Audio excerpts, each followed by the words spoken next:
Hello friend, இன்றைக்கி மாட்டுக்கறி பிரியாணி செய்ய போகிறோம். இதில் தயிர், இஞ்சி பூண்டு பேஸ்ட்டு, உப்பு போட்டு பிரட்டி இதோட பட்டை, ஏலக்காய், கிராம்பு, அன்னாசிப்பூ எல்லாத்தையும் சேர்த்து கொஞ்சோண்டு மஞ்சத்தூள் போட்டு கொஞ்சம் உப்பு சேர்த்துக்கலாம்.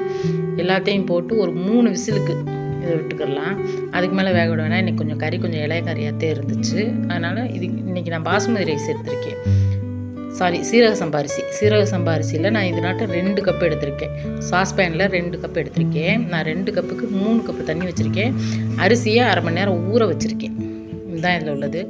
இதுக்கு தேவையான பொருட்கள் வெங்காயம், தக்காளி, 3 பச்சை மிளகாய், மல்லி, புதினா, 2 எலுமிச்சம்பழம் சேர்த்துருக்கேன். எங்கள் வீட்டில் கொஞ்சம் புளிப்பாக இருந்தால் தான் நல்லாயிருக்கும், பிடிச்சிருக்கும். அதனால் குக்கர் அடுப்பில் வச்சுட்டு தேவையான அளவு ரீஃபைண்ட் ஆயில் ஊற்றிக்கலாம். கொஞ்சம் 2 டீஸ்பூன் நெய் ஊற்றிருக்கேன். நான் இறக்க போவையிலும் கொஞ்சம் நெய் ஊற்றுவேன். அதனால் கொஞ்சம் 2 டீஸ்பூன் தான் ஊற்றிருக்கேன். இதில் நம்ம பட்டை, ஏலக்காய், கிராம்பு, பிரிஞ்சி இலை என்னென்ன சேர்க்கணுமோ அதை அவ்வளோத்தையும் சேர்த்துக்க வேண்டியதாக சேர்த்துட்டு வெங்காயத்தை சேர்த்துக்கலாம். இப்போது நல்லா வதக்குன்னு வதக்கிடலாம். அது எப்படின்னா கோல்டன் ப்ரௌன் கலரில் வரணும், கருக விட்டுறதிய. நல்லா வதங்கிடுச்சு. இப்போ நம்ம தேவையான தக்காளி பழம், பச்சை மிளகாய், மல்லி எல்லாத்தையும் சேர்த்து நல்லா ஒரு வதக்கிடலாம். ஒரே ஆள் வீடியோ எடுக்கிறதுனால எல்லா பக்கமும் பார்க்க வேண்டியதாக இருக்குது.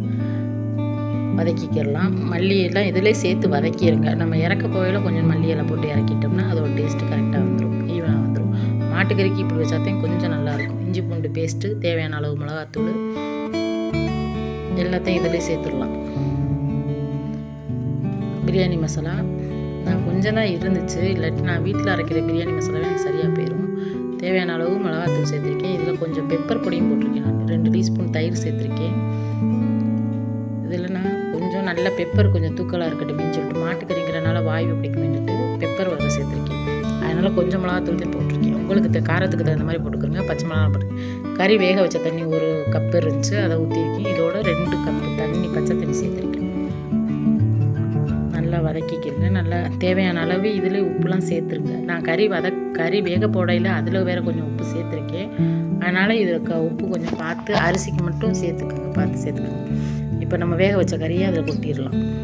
கொட்டிட்டு ஒரு கிண்டி விட்டுடலாம். தேவையான அளவு உப்பையும் சேர்த்துக்கலாம். உப்பு நிறையா போயிடுச்சுனாலும் நல்லா தெரியாது. தேவையான அந்த 2 லெமனையும் புழிஞ்சு விட்டுக்கலாம். அரிசியை நான் வடித்து எடுத்து வச்சுருக்கேன். தண்ணி கொதிச்சு ஒன்று போட்டாச்சு. நான் ஒரு விசிலுக்கு வச்சுட்டேன். ஏன்னா என் மகன் வந்துடுவா சாப்பிட்றதுக்கு. அதனால் ஒரு விசிலுக்கு வச்சுருக்கேன். சூப்பரான தம் பிரியாணி ரெடி ஆகிடுச்சு. ஒரு விசிலுக்கு வச்சதோடு எடுத்துகிட்டேன். ஓப்பன் பண்ணிவிட்டேன். இந்த கறி எந்த அளவுக்கு சாஃப்டாக இருக்குன்னு. இதில் நான் தம்மு வேறு போட்டிருந்தேன். ஒரு விசில் ஓப்பன் பண்ணதோட அப்போ ஓப்பன் பண்ணி அதுக்கப்புறம் தான் நாங்கள் சாப்பிட்டோம். தேவையான அளவு மறுபடியும் கொஞ்சம் நெய் ஊற்றிட்டு சூப்பராக இருந்துச்சு. பிடிச்சதான் சப்ஸ்கிரைப் பண்ணுங்கள், லைக் பண்ணி ஷேர் பண்ணி